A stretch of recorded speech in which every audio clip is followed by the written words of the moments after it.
ఈ వీడియోలో PKL season 13 action ఏ మంత్లో జరగబోతుంది అండ్ యాక్షన్లో ఏ ప్లేయర్కి 1 crore అబవ్ వస్తాయో క్లియర్గా చూద్దాం. సో ఇంకా వీడియోలోకి వెళ్తే స్టార్ స్పోర్ట్స్ 1 తెలుగు ఒక బిగ్ అప్డేట్ అయితే ఇచ్చేసింది. సో ఆ అప్డేట్లో పీకేఎల్కి సంబంధించిన ఏ అప్డేట్స్ అయితే లేవు, కానీ క్రికెట్ అప్డేట్స్ అయితే ఉన్నాయి. సో ఆ అప్డేట్ ప్రకారం మనం కబడ్డీ ఎప్పుడు స్టార్ట్ అవబోతుంది అంటే ఆగస్ట్లో స్టార్ట్ అవబోతుంది. సో ఆగస్ట్లో స్టార్ట్ అవుతే మేలో ప్లేయర్ యాక్షన్ ఉండబోతుంది.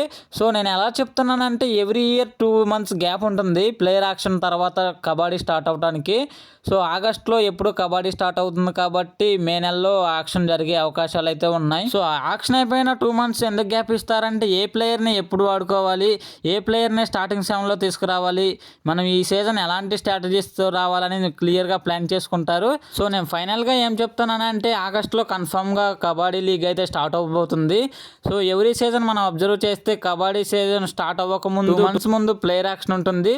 సో మీరు కావాలంటే ఎక్కడైనా చెక్ చేసుకోండి. సో నెక్స్ట్ పాయింట్ ఏంటంటే 2026 ప్లేయర్ యాక్షన్లో 1 crore అబవ్ వెళ్ళే రైడర్స్ని చూద్దాం, ఆ తర్వాత డిఫెండర్స్ని చూద్దాం. సో ఫస్ట్ రైడర్స్ విషయానికి వెళ్తే అయాన్ లోచబ్. ఈ ప్లేయర్ పట్నా పైరట్స్ టీం తరపున గత సీజన్లో పర్ఫామ్ చేశాడు. 22 matches ఆడితే 316 రైట్ పాయింట్స్ సాధించాడు. సో ఈ ప్లేయర్ యాక్షన్లో కనుక వస్తే 1 crore అబవ్నే వెళ్తాడు కన్ఫామ్గా. పట్నా పైరట్స్ మ్యాక్సిమం రిటైన్ చేసుకుంటుంది. అండ్ సెకండ్ ప్లేయర్ వచ్చేసి దేవాంగ్ దలాల్. ఈ ప్లేయర్ బెంగాల్ వారియర్స్ తరపున పర్ఫామ్ చేశాడు గత సీజన్లో. సో 16 matches ఆడితే 271 రైట్ పాయింట్స్ సాధించాడు.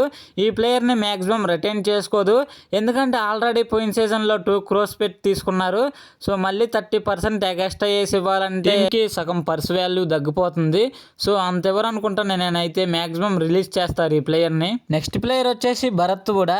ఈ ప్లేయర్ పోయిన సీజన్లో తెలుగు టైటన్స్ టీం తరపున ఒక యుద్ధమే చేశారు. ఈ ప్లేయర్ వల్ల తెలుగు టైటన్స్ క్వాలిఫైయర్స్ ఆడిందంటే కేవలం ఈ ప్లేయర్ వల్లే. తెలుగు టైటన్స్ టీం తరపున ప్రాణం పెట్టి ఆడాడు. సో ఈ ప్లేయర్ని పోయిన సీజన్లో తెలుగు 81 lakhs పెట్టి తీసుకుంది. సో ఈ ప్లేయర్కి 30% ఎక్స్ట్రా వేసి ఇస్తారనుకుంటున్నా. సో ఈ ప్లేయర్ యాక్షన్లోకి రాకుండా తెలుగు టైటన్స్ టీం తరపున 1 crore అబవ్నే వెళ్తాడు. భరత్ కూడా పోయిన సీజన్ పర్ఫార్మెన్స్ చూసుకుంటే 21 matches ఆడి 230 రైట్ పాయింట్స్ సాధించాడు. నెక్స్ట్ ప్లేయర్ వచ్చేసి అర్జున్ దేశ్వాల్. గత సీజన్లో ఈ ప్లేయర్ తమిళ తలవాస్ టీం తరపున పర్ఫామ్ చేశాడు. 18 matches ఆడితే 209 రైట్ పాయింట్స్ సాధించాడు. సో ఈ ప్లేయర్ని తమిళ తలవాస్ పోయిన సీజన్లో 1.4 crore పెట్టి తీసుకుంది. సో ఈ ప్లేయర్ని కూడా రిలీజ్ చేస్తారు. నెక్స్ట్ ప్లేయర్ వచ్చేసి అలిరేజా మేర్జాయిన్. సో ఈ ప్లేయర్ని బెంగళూరు బుల్స్ రిటైన్ చేసుకుంటుంది. యాక్షన్లో కనుక వస్తే ఈ ప్లేయర్ కూడా 1 crore అబవ్నే వెళ్తాడు.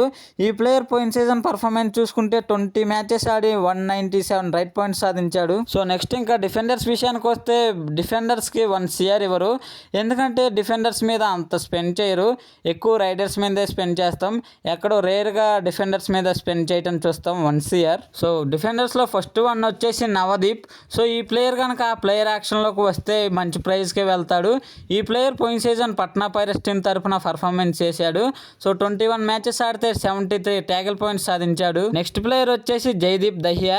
ఈ ప్లేయర్ హర్యానా స్టీలర్స్లో ఎక్కువ సీజన్స్ నుంచి పర్ఫార్మెన్స్ చేస్తున్నాడు. సో ఈ సీజన్ కూడా హర్యానా స్టీలర్సే రిటైన్ చేసుకుంటుంది.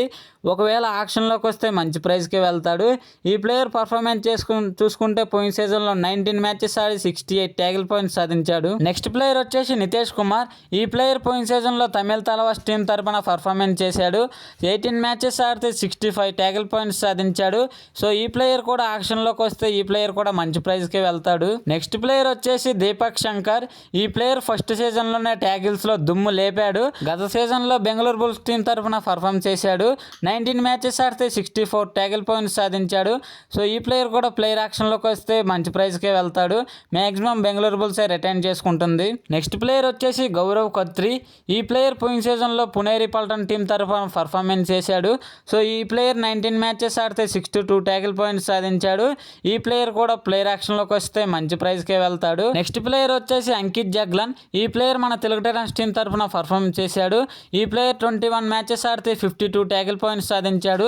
ఈ ప్లేయర్ని రిలీజ్ చేయర్లే, కానీ ఎందుకు చెప్తున్నానంటే టాప్ 6 రైడర్స్లో మన విజయ్ మాలిక్ ఉన్నాడు అండ్ టాప్ 6 డిఫెండర్స్లో మన అంకిత్ జగ్లన్ ఉన్నారు. సో మన తెలుగు టైటన్స్ టీం తరఫున రైడర్స్లో ఉన్నారు టాప్ 6లో అండ్ డిఫెండర్స్లో టాప్ 6లో ఉన్నారు. సో ఈ ప్లేయర్స్ని ఇద్దరిని రిలీజ్ చేయరు. సో మరి మీరు ఏమనుకుంటున్నారు, ఏ ప్లేయర్ 1 crore అబవ్ వెళ్తాడు అండ్ ప్లేయర్ యాక్షన్లో ఏ టీం ఏ స్టార్ రైడర్ కోసం వెళ్తుంది అనుకుంటున్నారో కామెంట్ చేయండి.